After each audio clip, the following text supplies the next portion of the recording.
Boa noite, pessoal. Estamos aqui novamente, MG Psicólogas Associadas, para conversar hoje com o nosso grande amigo Plínio Kutaiti. Gláucia, apresente o Plínio para nós e o nosso tema de hoje, por favor. Muito bem, gente. Então, boa noite Marília, boa noite, pessoal. E a nossa alegria, então, de termos aí Plínio, uma pessoa que tem uma trajetória no Reiki, um grande musicoterapeuta, uma figura que tem aí muitas contribuições e nos brindando. Plínio, bem-vindo, a casa é sua, se apresente, por favor. Bom, super obrigado. Estou super feliz de estar com vocês duas. Faz tempo que a gente não se encontra nem fisicamente, nem virtualmente, né? Já estivemos juntos em várias pequenas aventuras, pequenas grandes aventuras, né? Estamos, nós três aqui, muito sempre comprometidos com a nossa própria educação, né? Da gente se olhar com mais clareza, da gente entender mais claramente o que a gente está fazendo, afinal de contas, né? Quais são os cuidados que a gente precisa tomar com tudo isso. Nós sabemos que é muito importante o nosso processo pessoal dentro de estudos, né? A gente não está realizando uma técnica, né? de uma bem feita. Nós estamos, na verdade, com técnicas nas nossas mãos, mas a gente está aí caminhando juntos para poder se entender melhor, se conectar melhor, né? Acho que esse é um ponto muito importante que a gente vai poder passear um pouco sobre isso também, né? Que é a importância da gente estar muito conectado consigo, né? Cultivando muito abertamente, muito decididamente, né? o nosso processo de autoconhecimento, de autoeducação, de autocura, de desenvolvimento pessoal, espiritual, né? Tudo isso é um elemento muito importante, né? E no meu trabalho no Sírio-Libanês, isso é um valor ultra importante. A gente vai acabar, acho que, abordando isso também, né? Mas onde que o profissional de saúde se encontra? Onde que o paciente se encontra, né? Onde que o familiar se encontra ao longo da experiência que cada um está tendo, né? Então, isso aí, estou super feliz de estar aqui com vocês. Só para corrigir um pouquinho a Gláucia, eu não sou musicoterapeuta, eu sou músico. Mas você é um pouco diferente. Sem dúvida. Mas a música é sempre terapêutica. Isso, sem dúvida. Eu quis acrescentar esse aspecto, né? E aí, é muito legal, né, Plínio? Quando a gente está falando, sim, a questão da psicoeducação e da cura e da educação como asas do mesmo voo. Vamos voar nessa? Vamos. Que bom que você já tocou nesse assunto rapidamente. Que bom. Já entramos assim. Então eu acho que eu vou contar um pouco da história disso, né? Quando o pessoal do Sírio-Libanês me convidou para trabalhar lá, eu passei alguns meses desenhando um projeto, reunindo as ideias, né? E depois que eu estava bastante avançado nisso, eu um dia tive um sonho, e eu sonhei com 3 frases que eu despertei, sentei na cama com essas 3 frases, e quando eu fui ver, elas eram frases que representavam, digamos, a filosofia, a essência daquele projeto como um todo, né? E essa é uma das frases que me veio: cura e educação, asas do mesmo voo, né? É até difícil dizer que é uma autoria, né? Mas veio num sonho e eu entendi a grandeza dessas palavras, né? Lindo. Porque a gente não consegue reunir uma coisa com a outra. E o que eu quero dizer com isso, na verdade, é que é muito importante no nosso processo de cura, e aqui a gente está falando de cura num sentido maior, a gente ter o lado da educação. Não é para complementar a cura, é a própria cura, são asas do mesmo voo, é a mesma coisa, né? Como é que você pode falar de autocura, por exemplo, sem falar em autoeducação, né? Como é que você pode falar em engajar o paciente, ativar o paciente para participar de forma mais ativa e responsável no seu processo, se ele não está envolvido com o processo de se educar, de se conhecer mais, de ter contato com seus próprios recursos, né? Então, a gente procura estimular no Sírio, e para mim isso é um pouco uma filosofia de vida, de fato, né? Que a educação entre como parte fundamental da história, né? Senão a pessoa fica num lugar passivo lá. Ela está contando com aquilo que o profissional sabe fazer, né? E ela não está alimentando aquilo que é a consciência dela, os recursos dela, né? Então, eu considero super importante. A gente faz lá o que a gente chama de educação e autocuidado, a gente vai para o quarto do paciente para fazer isso, ensinar a respirar, ensinar a relaxar, ensinar a prestar atenção em si mesmo, ensinar a estar presente, ensinar a conectar com o silêncio, né? Tudo isso é educação e tudo isso vai fazer parte da cura, no seu sentido maior, né? Daquela pessoa, né? Então, por aí a gente vai caminhando.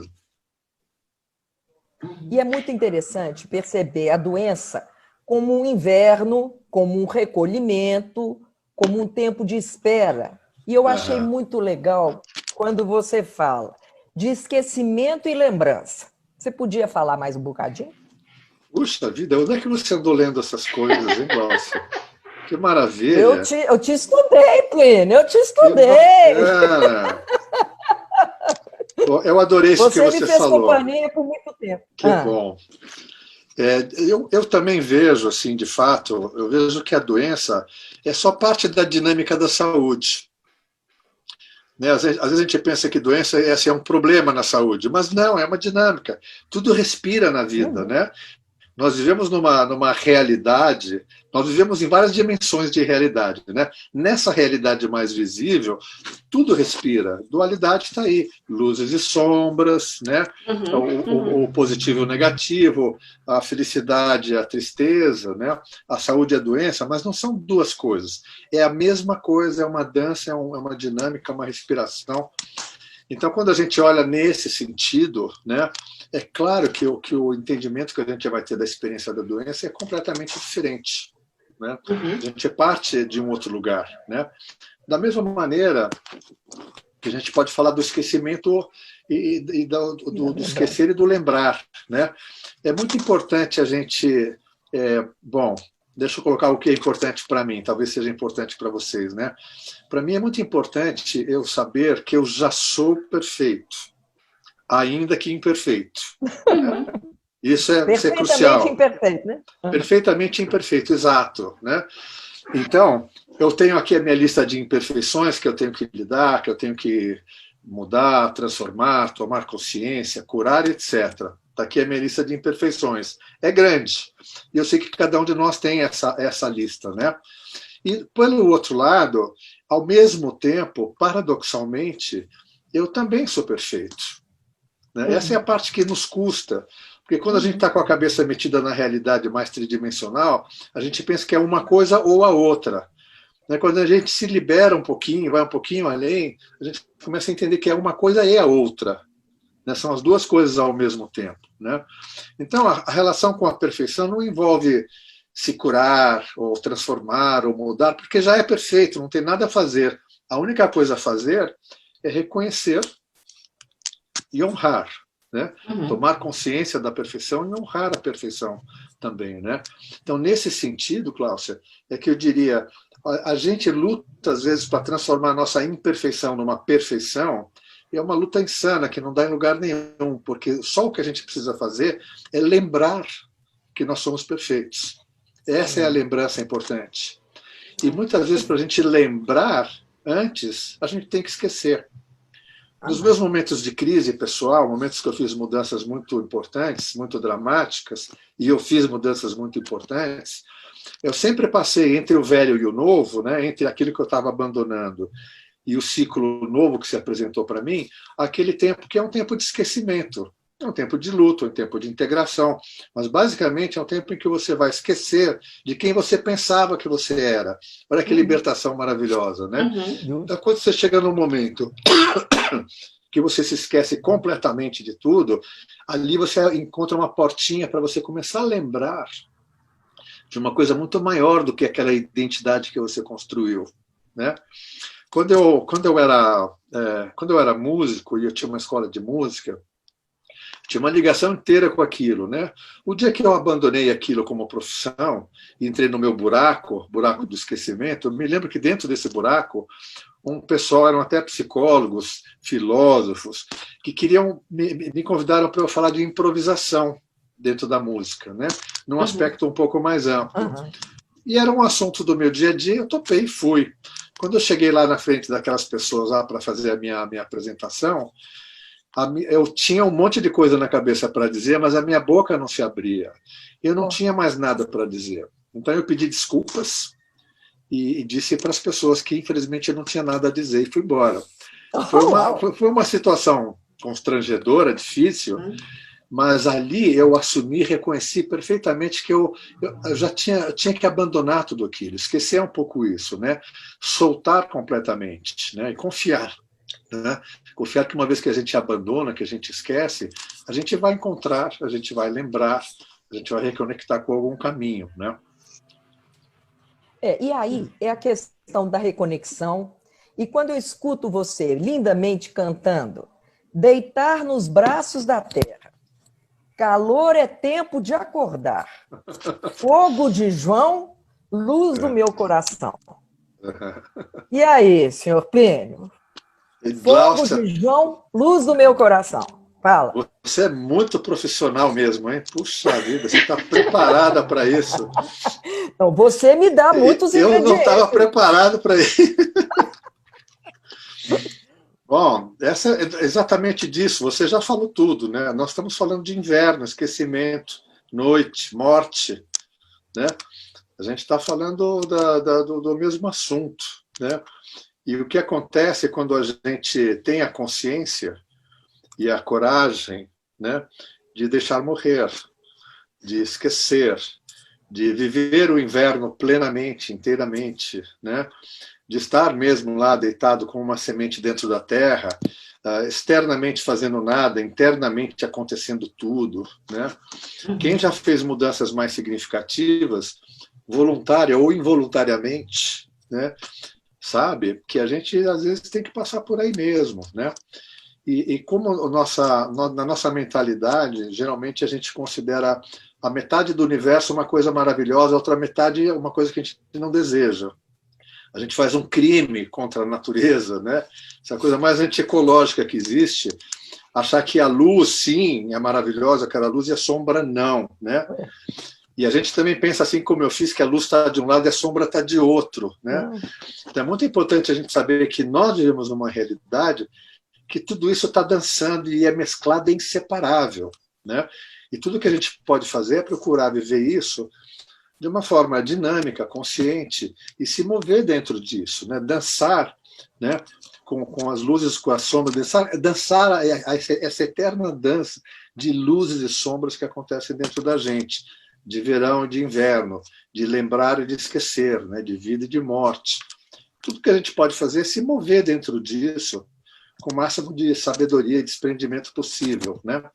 Agora, nada disso a gente consegue quando a gente tem uma vida que é exclusivamente confortável e segura, né? Aqui vai entrar um assunto que é importante, né? Esses são são deuses que às vezes a gente cultua, o conforto e a segurança, né? E como eu digo, né? Se for excessivo, vai paralisar. Se for excessivo, se estiver fora de um equilíbrio com o resto dos outros deuses, digamos, né? Se a gente cultuar conforto e segurança como os maiores dos deuses, a gente está perdido, né? A gente realmente está perdido. E quando a gente entende que conforto e segurança são dois deuses entre milhares de outros deuses, outros valores, outros princípios fundamentais, e eles estão dançando lá no meio, então a gente pode avançar nisso de uma outra maneira. Mas quando a gente está muito fechado no conforto e na segurança, a gente perde o espírito do aprendiz, o espírito da aventura, né? E quando a gente fala de lembrar, esquecer, inverno, verão, vida e morte, etc., há de se viver uma aventura nisso tudo. Se a gente não tiver com esse espírito de aventura, nada disso faz sentido, né? E Manuel de Barros já nos dizia: repetir, repetir até ficar diferente. É como se perdêssemos as conexões, né, Plínio? Perde a conexão com o todo, né? A dança fica... perde-se o ritmo da dança, né? Claro. Claro, tem um dito das pessoas antigas, né, que diziam que a gente não deve construir a nossa casa na ponte, né? E a vida é uma ponte, é uma passagem, né? De alguma forma Páscoa, né? Eterna, né? A gente está nisso, e se a gente começa a definir muito um território onde a gente vive, que é onde a gente vai ter o tal do conforto da segurança, né? A vida deixa de fluir e a gente deixa de se conectar. Então, a experiência de vida humana que a gente pode ter se torna muito minúscula, né? Então, é verdade que para a gente se conectar com a nossa integralidade, com o nosso espírito, com o nosso coração aberto, né? Com o grande fluxo da vida, a gente não pode construir a casa na ponte, né? A gente tem que saber que estamos aqui de passagem e temos que viver as nossas aventuras aqui. Tem que ter nossa casinha, nosso lugarzinho para a gente se sentir seguro, nossa família, os nossos amigos, os nossos hábitos básicos. Mas isso não pode ser o império, né? O império é maior que isso, né? Talvez isso seja Oi? Talvez esse seja uma questão, né? Não, pode falar. Talvez isso seja uma questão até no momento do adoecimento, né? Que muitas vezes focamos exatamente achando que esse mundo resumido é o todo, né? Esse lugar de segurança, esse lugar de conforto é o todo, né? E aí a gente perde a possibilidade de ampliar esse universo, ampliar para o universo, né? Claro. Bom, é sempre importante a gente lembrar que o mundo de uma pessoa é o pensamento dela, né? Essa é uma sabedoria indiana, né? O que eu penso que o mundo é para mim, né? Então, apesar da gente viver no mesmo planeta, nós vivemos em mundos completamente diferentes, né? Então, tem pessoas que vivem no seu aquário de uma forma mais fechada, e aqui eu não vou fazer julgamento nenhum, né? E é isso. E há pessoas que conseguem, em algum momento da vida, expandir essas fronteiras, né? E expandir o seu conceito de mundo, né? Saber que no mundo pode existir um monte de coisa, no seu mundo pode existir um monte de coisa, né? E existe uma alegria de alma mesmo da gente ter essa aventura, da gente expandir o nosso mundo, né? E não ficar dentro daquilo que vai acabar virando um pouco a coisa do conforto, da segurança, né? A gente saber que nós somos Deus, né? Que nós somos ilimitados, né? Quando eu falo que nós somos Deus, eu não quero dizer que nós somos o velhinho de barba branca, né? Estou falando, pensando na perspectiva da própria yoga mesmo, né? Quer dizer, reconhecer que Deus vive dentro de mim como eu, né? Isso quer dizer o seguinte, que eu tenho a mesma natureza daquilo que eu posso chamar de Deus, né? E o meu trabalho no mundo, de novo, é lembrar disso, reconhecer isso, cuidar disso. E quando esse Deus está mais acordado, quando a gente está mais consciente disso, é claro que a gente quer expandir o nosso mundo. Um Deus não vive numa casinha pequenininha. Um Deus, né, só o modo de dizer, claro, ele vive no universo absoluto, infinito. Né? Então, essa é uma escolha que, no final das contas, o Plínio, a Marília, a Gláucia, quem está assistindo a gente, cada um de nós está fazendo essa escolha. Né? Se a gente vai construir a nossa casa e proteger a nossa casa, ou se a gente vai começar a reconhecer a grandeza que existe dentro de nós e procurar dar espaço para que essa grandeza se manifeste da forma mais natural possível, né? E é interessante esse processo, né, da psicoeducação e até do entusiasmo, porque é buscar Deus dentro, né? Como a etimologia da palavra interdeus. Por outro lado, né, no caminho da psicoeducação, né, Plínio? Conta para a gente um bocadinho do que é a disciplina interna e a disciplina de fora e de dentro. É muito estudiosa essa menina, viu, Marília? Eu nunca vi um negócio desse. Bom, deixa eu colocar então assim, né? Uma vez que a gente escolhe fazer da nossa vida algo significativo, né? É uma escolha essa, né? Não acontece por acaso. A gente escolhe ou a gente não escolhe, né? Não escolher nada é uma escolha também. Então, uma vez que a gente entende, compreende que a vida é uma caminhada em direção a nós mesmos, né? E isso é uma peregrinação. é o próprio caminho espiritual, né? A própria autocura, eu caminhar em direção a mim mesmo. Quando eu decido fazer isso, tem algumas coisas que são essenciais, né? Uma delas é a disciplina, né? Eu sei que quando eu falar a palavra disciplina, essa palavra ela bate, né, em alguns lugarzinhos dentro da gente, porque para nós ocidentais a palavra disciplina ela representa como se fosse uma autoridade externa que quer nos dirigir, nos comandar e dizer como que a gente deve fazer as coisas, né? Então a gente teve essa experiência quando a gente era criança dentro da família, na escola, no esporte, né? A palavra disciplina ela apareceu muito na nossa vida, né? Mas normalmente se refere a uma autoridade externa que quer de alguma maneira nos guiar para alguma forma de ser ou de fazer, né? E claro, a essa disciplina a gente tem resistência. Uhum. Né? Quem é que não tem resistência à autoridade externa? Que levanta a mão, né? Todos nós temos, né, na relação com os nossos pais, que representam mais que tudo, né, a nossa resistência, né? Então, isso é um lado da história. O outro lado da história é como o oriental vê disciplina, né?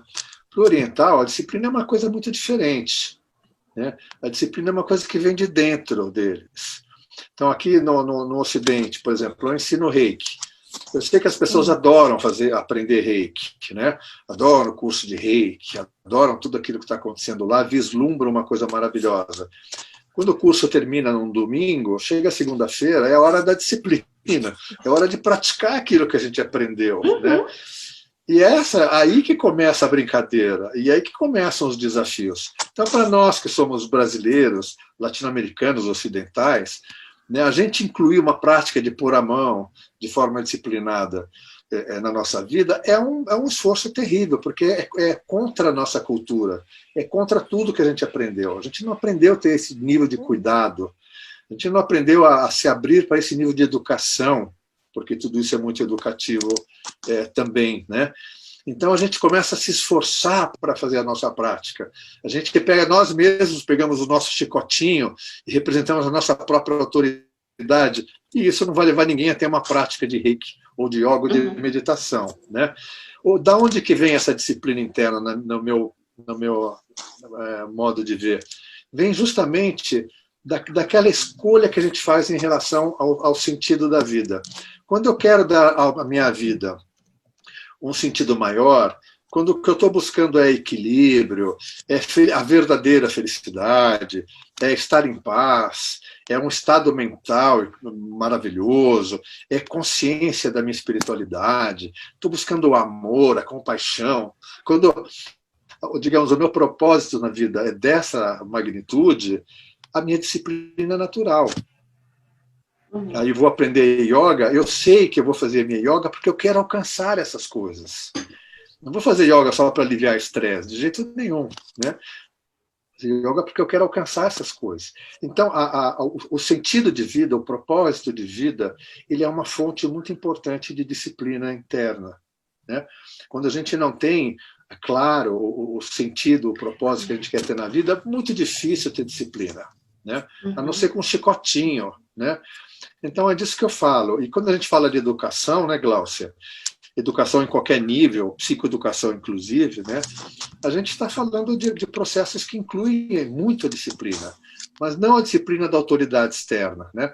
Por isso que a questão é assim, eu estou me educando para quê? Isso. Ou quando a gente oferece programas de psicoeducação, nós estamos oferecendo qual é o propósito disso que a gente está oferecendo, né? É só uma técnica? É só uma coisa para ajudar um pouquinho as pessoas? Ou por trás tem um grande propósito? Se há um grande propósito, a gente vai naturalmente convocar a disciplina daquelas pessoas. E a nossa própria, evidentemente. É interessante, né? Então, lembrando aqui, assim, a gente precisa saber para onde quer ir, né? Aonde quer chegar. Porque se eu não sei onde que eu quero ir, qualquer caminho serve, né? Isso. Então, veja como é importante a questão do sentido de vida, né? E claro que sentido de vida não é aquilo que a gente define no dia 31 de dezembro. Aliás, sentido de vida não se define, não há uma frase possível, né? A busca do sentido de vida é muito mais através das perguntas que a gente se faz do que das afirmações, né? Então, quem eu sou, para onde eu vou, o que é importante para mim, afinal de contas, né? O que falta para que eu possa alcançar um determinado estado de espírito, né? Como é que eu estou vivendo o amor? Será que o amor está dentro de mim como eu gostaria que estivesse? São, na verdade, perguntas, inquietações que nos ajudam a ter uma relação um pouco mais consciente com o sentido. E mesmo que a gente não coloque em palavras, a gente se conecta digamos, com a energia, com o espírito do sentido da vida, né? E a gente olha para a vida de uma outra maneira, né? E isso nos alimenta, né? Isso nos leva adiante. Poder fazer, sim, sempre e maiores perguntas, sem muita pressa de ficar preso à resposta. Nesse sentido, né, Plínio? Como é que fica a questão, então, de consciência e espiritualidade? Pois é, espiritualidade é uma palavra delicada, né? Eu sei que quando você fala espiritualidade, cada um de nós aqui, entre nós três e qualquer pessoa que estiver assistindo isso, vai pensar alguma coisa diferente, né? Vai pensar ter seu próprio entendimento, né? Para mim, pessoalmente, a espiritualidade é uma dimensão natural do ser humano, não só do ser humano, né? Mas é uma dimensão minha, portanto, é parte da minha saúde, né? E eu tenho que viver a minha espiritualidade, assim como eu tenho que cuidar do meu corpo, né, abordando o tema da integralidade. Eu tenho que cuidar da minha mente, que é algo que eu absolutamente não conheço, minha cultura não me ensinou nada sobre mente, portanto, eu não sei cuidar dela também, né? Cuidar da energia, cuidar do tempo, cuidar do coração, da afetividade, cuidar de todas as relações, cuidar de tudo, né? E cuidar daquilo que a gente pode estar aqui chamando de espiritualidade. E na minha visão pessoal, e na minha experiência pessoal com espiritualidade, e naquilo que eu procuro trazer para as pessoas com quem eu convivo, eu diria assim, que consciência é uma forma fundamental da gente viver a espiritualidade. Né? A gente pode viver a espiritualidade através de um sistema de crenças, e muita gente já viveu isso, mas nós estamos numa época em que isso está se transformando muito. A gente pode viver a espiritualidade tanto na questão do sentido de vida, porque essas questões são questões de ordem espiritual, eu diria, né, sobre o sentido de vida, como a gente pode viver a espiritualidade através da nossa própria consciência, né? Então, há uma frase maravilhosa que o Jean-Yves Leloup, que é um psicólogo também, né, filósofo, ele compartilha com a gente, que é uma frase antiga, que diz assim: em meu ser que passa, eu me lembro do ser que eu sou, né? Quer dizer, em meu ser que passa, na minha personalidade, nessa minha condição do mundo relativo, né? Nessa minha insignificância, né? Nessa minha imperfeição, é nessa condição que eu posso lembrar de quem eu sou, ter consciência de quem eu sou, né? Então, essa frase, para mim, aponta muito para a espiritualidade. Para mim, espiritualidade é justamente... Ela está dentro de mim. Eu sei disso ou não sei disso. Mas quando eu começo a tomar consciência disso, lembrar disso, me educar para me mover com as leis que regem essa espiritualidade, são as leis do mistério, na verdade. Quando eu tenho essa consciência, é claro que eu vou me mover com mais sabedoria. É claro que eu vou poder acertar a minha direção naquele sentido que eu estou buscando para mim, na minha vida, né? Então, consciência é absolutamente necessário. E só gostaria de acrescentar uma coisa, né? Muitas vezes, para a gente ter uma relação mais clara com a nossa consciência, a gente tem que conquistar uma coisa que se chama silêncio, né? O silêncio não é boca fechada, né? O silêncio da presença, né? O silêncio da atenção dentro de mim, né? O silêncio para que eu possa, de fato, olhar para dentro de mim e ter consciência da minha espiritualidade, ter consciência dos meus limites, ter consciência da minha verdadeira natureza, né? Então, o silêncio, que eu diria que é um estado mental, né? O silêncio é absolutamente importante para a gente ter consciência, né? E portanto, uma relação direta com o que nós estamos aqui chamando de espiritualidade, né? E É aí, como musicalidade. Isso, falando o músico, né? É a música do silêncio, né, Plínio? Uhum. Pois é, então eu vou chegar nisso, né? O silêncio como um elemento da música, né? Assim como a doença e a saúde, né? O som e o silêncio, quer dizer, mais um, né? Mais uma gangorra na vida, né? Mais uma duplinha fazendo a sua dança na vida, né? Para mim é muito importante a gente entender que a espiritualidade está dentro de nós, a religião ou as nossas crenças, mesmo que não sejam religiões, né, é o que está fora de nós. A gente tem que saber discernir isso. A gente pode ver a yoga e tá imerso nos princípios que regem a yoga, né, de uma forma profunda, numa grande relação, digamos, espiritual com tudo aquilo, mas quem está vivendo isso sou eu dentro de mim. Isso é só uma forma. Esse mesmo conjunto de formas, se a Marília for viver, ela vai viver de outra maneira. Se a Gláucia for viver, vai viver de outra maneira, né? Então, o que está dentro de nós é a espiritualidade. Então, comparando com música, né, da mesma forma, música e musicalidade, né? Musicalidade é o que está dentro de nós. Não é a música que está dentro de nós, a música também é forma. Como a religião é forma, e a gente vive a nossa espiritualidade, às vezes, através dessas formas, a gente também vive a nossa musicalidade através da forma da música, da estrutura da música, de tudo que compõe a música. Mas a nossa musicalidade se presta para muitas outras coisas além de fazer música, né? A relação com o tempo, com o espaço, o ritmo, né? As relações, o dar e o receber, o perceber e o expressar o tempo inteiro, tudo isso é musicalidade. Quando eu tive uma escola de música, para mim, o crucial da minha escola de música, antes de ensinar música para as pessoas, era ativar a musicalidade delas. Porque uma pessoa que se relaciona com a música sem musicalidade ativa é a mesma pessoa que se relaciona com uma religião sem conexão com sua própria espiritualidade. Né? Aí não faz sentido, né? Não há uma conexão, né? Não é uma verdadeira conexão. Sem crítica, sem julgamento, mas sim. há mais a se fazer além disso, né? Exatamente. Perdemos a oportunidade, né, de conexões. Tem algumas pessoas aqui que ainda estamos no meio da nossa live, mas ainda tem algumas pessoas aqui falando, né, Ivanoski falando que está adorando te ouvir, Plínio. Por vezes me ouço melhor com o recurso da música. A clássica em especial me permite concentrar melhor em mim, mergulho em um silêncio,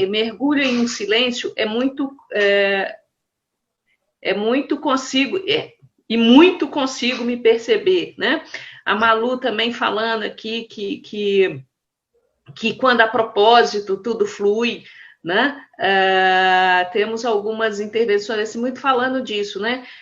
Que é da questão da disciplina também, que é difícil, é difícil colocar a disciplina em prática, mas que é o grande desafio, né? É isso. Organizar, que é preciso organizar para alcançar um objetivo, né? São as primeiras intervenções aqui. Vamos continuando. Só porque eu achei interessante, música, né, de falar da música, né? Como é que a música pode... exatamente é um elemento que pode nos conectar, desde que faça sentido, desde que esteja conectado com a nossa musicalidade, né? Isso. E do lado até lúdico, né, Plínio? Poder brincar. E aí, brincando com você, né? O girar, o virar, o cair, o rir e o viver. Olha, a próxima vez que eu conversar com a Gláucia, eu vou me preparar melhor aqui, viu? Você vai preparar de você mesmo, né, Plínio? Essa é uma música que eu fiz, na verdade, para uma peça do Ziraldo. O Ziraldo, muito tempo atrás, escreveu um livro chamado Flicts. Quem tem mais ou menos a minha idade conheceu o livro, né?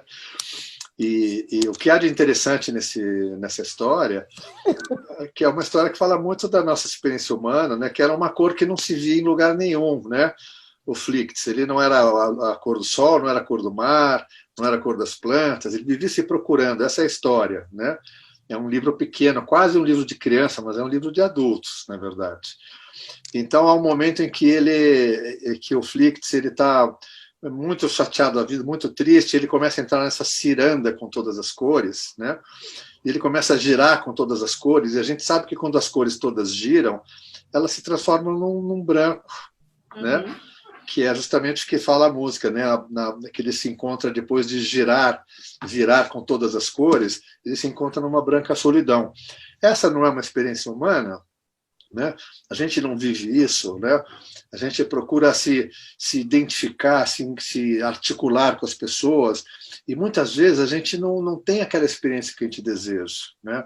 Alguma coisa não é completa para a gente. Uma parte se satisfaz lá, mas tem alguma coisa, digamos que a busca pela plenitude não se realiza ali, né?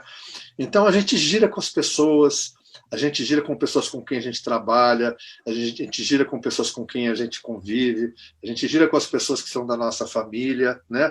E uma possibilidade muito grande de acontecer nesse giro é a gente se encontrar numa branca solidão, né? Solidão é uma palavra que pode ser horrível, terrível, mas ela não é necessariamente terrível, né?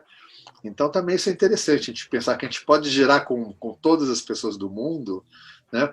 Mas no final das contas nós vivemos como indivíduos, né? E isso abre é muito interessante um importante. Isso. Pois não. Né?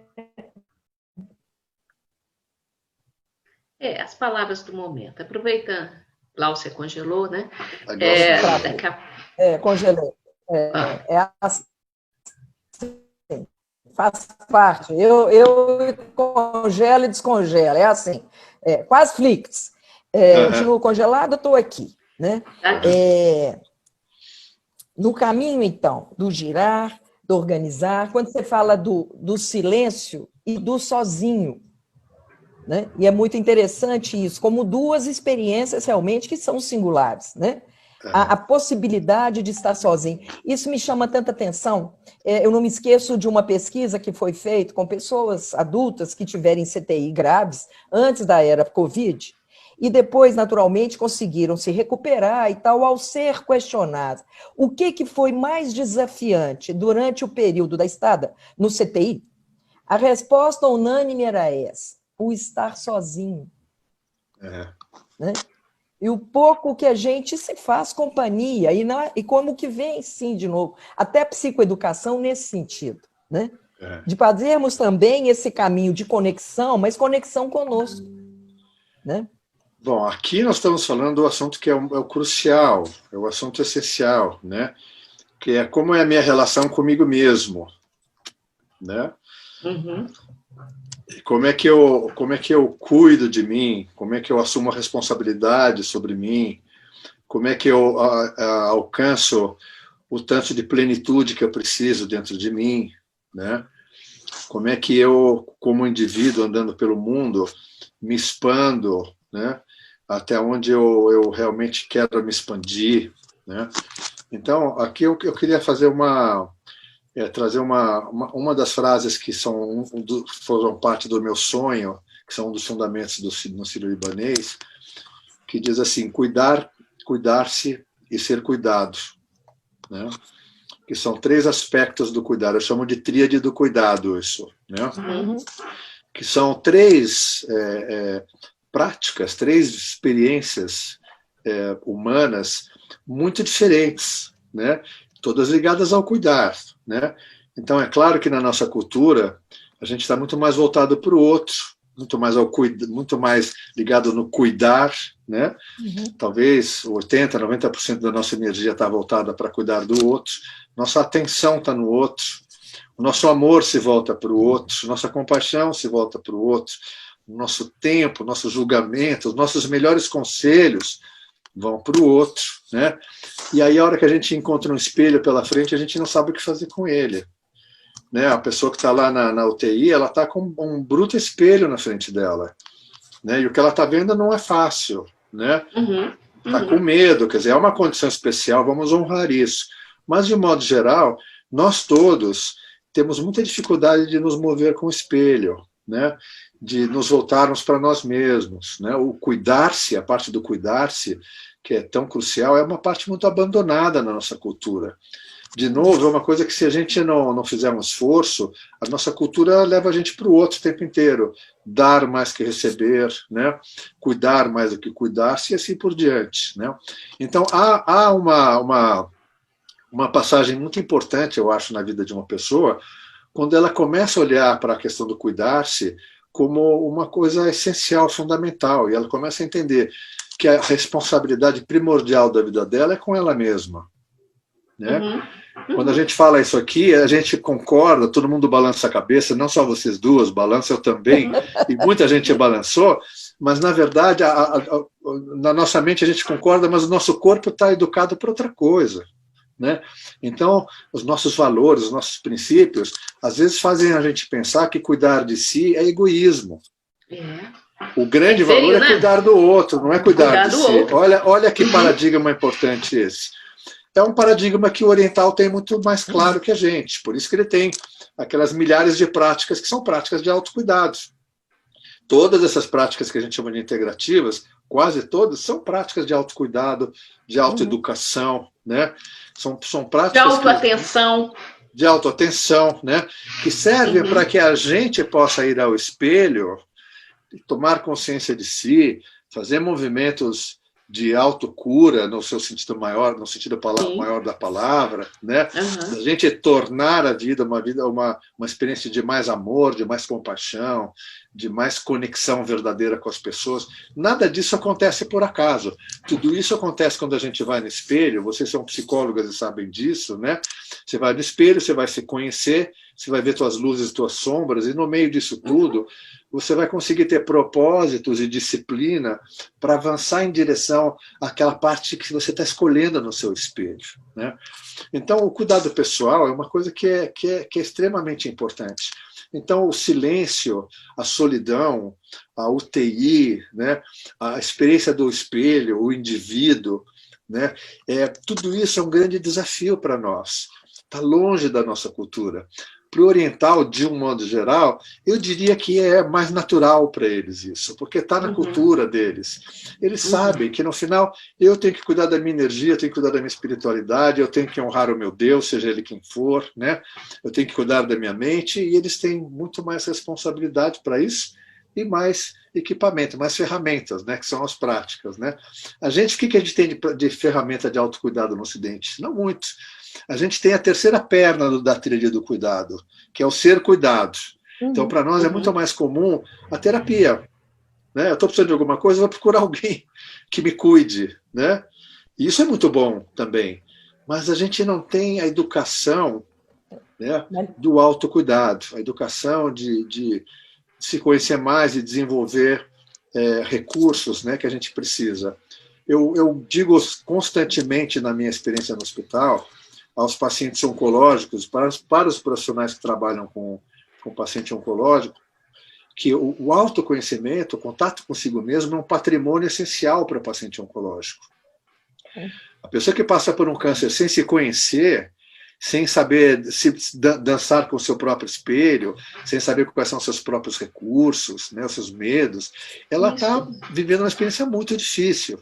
Então, quando você cura a educação asas do mesmo voo, né? Quando você traz um pouco de educação para o autocuidado, para aquela pessoa, e ela começa a se relacionar consigo de outra maneira, ela tem outras forças para atravessar a aventura que ela está atravessando. Né? E chegar no fim... A ideia do espelho, né? Do espelho, do reflexo e da reflexão. Né? Caminhos de reflexão. E ali, Rudolf Steiner, o que nos conta, então? Hein, senhor Plínio? Estudando o senhor Plínio me contou que Rudolf Steiner contou que a consciência tem que... corporificar. Isso. Então, conta disso. Bom, por exemplo, tudo isso que nós estamos conversando alimenta a gente, não alimenta? Não sou eu que estou alimentando ninguém. Nós estamos abordando temas que alimentam a nós, seres humanos, que queremos dar um pouco de sentido na nossa vida, né? E esses assuntos todos são maravilhosos. Se a gente pudesse ouvir esses assuntos todos e falar, entendi, estou de acordo, vou levar isso para dentro da minha vida, É como ir no supermercado e falar, bom, deixa eu escolher meu estilo de vida, meu sentido de vida. Eu quero ser assim, eu quero me cuidar mais, eu quero fazer tal coisa, eu quero ter mais espiritualidade, eu quero que minha sexualidade seja um pouco diferente, né? Mas a gente sabe que não é assim na natureza, né? Na natureza existe um tempo para que as coisas aconteçam, né? E é um tempo muito mais lento do que a gente gostaria. Então, quando o Rudolf Steiner fala que a consciência tem que corporificar, ele está dizendo, não necessariamente as coisas que a gente sabe aqui fazem parte da nossa vida, se manifestam. Elas têm que se integrar dentro de nós. Corporificar é um pouco isso, e para o corpo significa muito isso. Fazer parte de nós, conversar com aquilo que já estava lá dentro. E o tempo, eu diria que isso é quase uma penetração, já que a gente está no ambiente psi aqui, né? A consciência entrando dentro de nós, isso acontece num tempo da natureza, um tempo natural. Da mesma maneira que a gente não aprende alemão em um mês, da mesma maneira que a gente não ficou deprimido de uma semana para outra, da mesma maneira que a gente não aprende a relaxar num fim de semana, né, também a consciência leva um tempo para entrar dentro de nós e fazer parte da nossa vida, né? Eu gosto muito para conversar com essa frase. E aí tem a grande metáfora, né? Que é... Não, estou dizendo que quando você faz essa representação, a grande metáfora que você também nos brinda, do chá na tampa do bule. Ah, sim. Tá do bom. Chá. Marília, essa menina é muito perigosa, essa sua amiga, viu? Então, foi um exemplo Qual é o que eu perigo, citei. Plínio? Nenhum, estou brincando. A Gláucia está se referindo a uma analogia, uma metáfora que eu fiz sobre justamente essa questão da corporificação da consciência, que é um tema muito importante, gente. A gente tem que entender a natureza, né? E a natureza é assim, leva tempo para as coisas chegarem onde a gente quer, né? Mas a primeira coisa que tem que acontecer é elas começarem a entrar nas nossas águas, né? Então, a história da garrafa térmica do chá é assim. Eu estava num retiro com alunos nas montanhas de Teresópolis. É linda. E para simplificar a história, né, nós tomamos lá, num certo momento, um chá que todo mundo gostou muito. Então, eu pedi mais uma daquelas garrafas com aquele mesmo chá. Mas quando o segundo chá, a segunda garrafa chegou, as pessoas tomaram aquilo e todo mundo fez uma cara de nada ali, né? Então, eu me aproximei para ver o que tinha acontecido, né? E eu abri a garrafa térmica e eu percebi que os saquinhos de chá, que as pessoas tinham gostado tanto, estavam presos na tampa da garrafa térmica, não tinham caído na água. Então, claro que não tinha chá lá, tinha água. Né? Então, isso é uma maneira de contar essa história, né? Que o chá tem que entrar na nossa água, a consciência tem que entrar no nosso corpo. Enquanto isso não acontece... Diluir ali e se transformar, porque o chá ele é a integração do que está dentro do saquinho com a água, ele não é só água e não é só o saquinho. Exatamente. Então é preciso ter essa homogeneidade, né? Então, enquanto isso não entra, não faz parte de nós, não se mistura com aquilo que nós somos, isso não é nada, são ideias bonitas, são poemas maravilhosos, são contemplações fabulosas, né? A gente filosofa e acha aquilo maravilhoso, mas tudo isso está aqui nesse plano da mente, né? Então, eu queria só acrescentar uma coisa nisso, se vocês me permitem. Eu quero falar um pouco sobre esse tempo natural, né? Que a gente perde muito na vida porque a gente não entende o tempo das coisas, né? E para isso eu vou contar a história de um paciente que um dia me perguntou assim, me contou, era um paciente do interior de São Paulo, e ele sempre me contava o que ele chamava de pérolas caipiras, né? E um dia ele me falou assim, vou te contar uma coisa que se faz no interior. Ele perguntou para mim assim, você sabe como se cozinha um sapo? Sabedoria caipira, né? E eu respondi que eu não sabia, né? Mesmo porque eu sou vegetariano, jamais cozinharia um sapo, né? E ele me disse assim, não pode colocar o sapo na água quente, porque você põe o sapo na água quente, ele sai pulando. Puro, né? Você tem que pôr o sapo na água fria e no fogo baixo. E o sapo vai cozinhar sem que você perceba, num tempo muito mais longo. E quando ele me contou essa história, eu tive um grande clarão, eu entendi muitas coisas na minha vida, né? Então a gente sabe, por exemplo, né, que a curva do estresse é assim. O estresse não tem uma curva, assim, a gente não fica estressado de um dia para o outro. Uhum. O estresse é acumulativo, é muito devagarinho que o nosso sistema nervoso autônomo simpático vai mostrando a carinha devagarinho. A hora que você vê, depois de um longo tempo, você ficou uma pessoa estressada. Aí você quer sair do estresse, né? Aí você precisa relaxar. A gente não relaxa de um dia para o outro. A gente começa a cultivar o relaxamento, que também é acumulativo. Leva um grande tempo para fazer isso, né? Uma pessoa um dia aparece com depressão. Ela não ficou com depressão de 5 dias para cá. Esse é um longo processo que aconteceu dentro dela. O sapo foi cozinhando no fogo baixo dentro dela, não percebeu. A pessoa apareceu com câncer. Esse câncer não aconteceu de um mês para o outro, né? Então, as coisas que acontecem dentro de nós, gente, elas são tão lentas, tão profundas, tão sutis, que a gente não percebe. Então, quando a gente começa a desenvolver uma percepção no nosso mundo interno, desse tempo lento, sutil, desses pequenos riozinhos que correm dentro de nós, muito sutilmente, a gente consegue navegar com mais sabedoria. Por que é importante meditar, né? Por que é importante voltar a atenção para dentro? Porque a gente começa a perceber o tempo de todas as coisas. Então, quando eu ouço uma frase maravilhosa que está aqui na minha mente, eu quero levá-la para o meu corpo, eu tenho que entender que vai levar muito tempo, pode levar 10 anos para isso fazer parte de mim. E se eu tenho essa noção da natureza como ela é, eu vou me mover com sabedoria. Senão, no meio do caminho, eu vou desistir daquilo. Vou até esquecer que eu tive aquele insight um dia. Né? Então, veja a palavra disciplina de novo. Estar disciplinadamente prestando atenção naquilo que é valioso para mim. Né? Nós estamos aqui nos nossos últimos minutos, né? Ainda temos uns 5 minutinhos aí pela frente. Está a Ana Zanetti falando como que é importante ter as energias para cuidar, que cuidando de si você desenvolve as energias para cuidar do outro, né? Senão acabamos não estando ali por inteiro. A Iva falando do precisa cuidar, precisamos de estar muito bem cuidados, e que muitos cuidadores têm dificuldade de permitir esse cuidado, né? E depois também falando deste momento, né, em que nesse momento de pandemia, que esse espelho do CTI está mais intenso ainda, porque inclusive com as visitas suspensas, né? Então temos mais intensidade. E a Malu trazendo aqui a questão do câncer, que é um grande aprendizado, um grande aprendizado sobre si mesmo, e falando que esse papo não pode acabar, né? Mas assim, como tudo, né?